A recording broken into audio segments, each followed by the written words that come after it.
Merry Christmas, North Carolina, and to the rest of the world. Welcome to the first paradigm shift. Today we're going to talk about Ferguson, Missouri, the so-called torture report that came out, and some good news for Wake County. Stick around, it's time to shift your paradigm.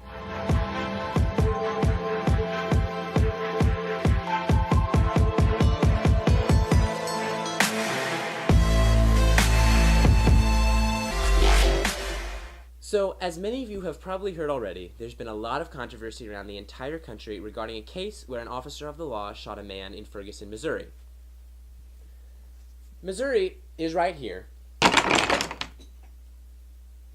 Well, anyway, we're going to give you the facts on this case so that you can come to your own conclusion. Michael Brown was stopped by Officer Darren Wilson shortly after he and another man robbed a local convenience store. Witnesses say Michael Brown approached Officer Wilson in his parked SUV and attempted to take possession of the officer's firearm. Wilson fired 2 shots from inside his SUV. One grazed the thumb of Michael Brown.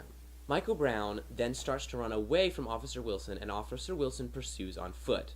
Then Michael Brown turns toward Officer Wilson, and the most credible witnesses say Brown assumed a hunched-over, aggravated stance and starts to charge at Officer Wilson. Some witnesses say that Michael Brown had his hands out or above his head.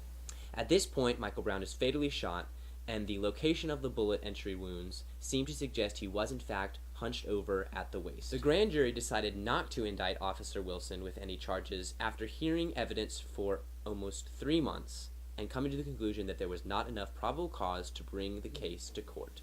When the decision was reached, many in Ferguson and around the country participated in riots, looting, and vandalism in protest of the decision. Thousands in property damage was caused to the local businesses in Ferguson, Missouri.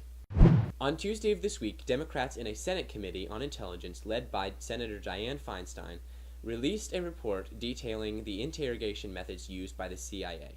These enhanced forms of interrogation were approved by Congress and detailed in briefings given to Congress and certain senators. The techniques obtained important information regarding potential terror incidences and threats. Controversy over who knew what and what actually constitutes torture is still very present. There is also concern about Americans around the world being put into harm's way because of the release of this report. Just a reminder to the locals, the Krispy Kreme Challenge registration is now open. This is a fun yet sometimes sickening race to benefit the children at the North Carolina Children's Hospital. If you can handle it, sign up is in the description below. Finally, for the 9th year in a row, Wake County Public School System has the most nationally certified teachers of any school district in the country.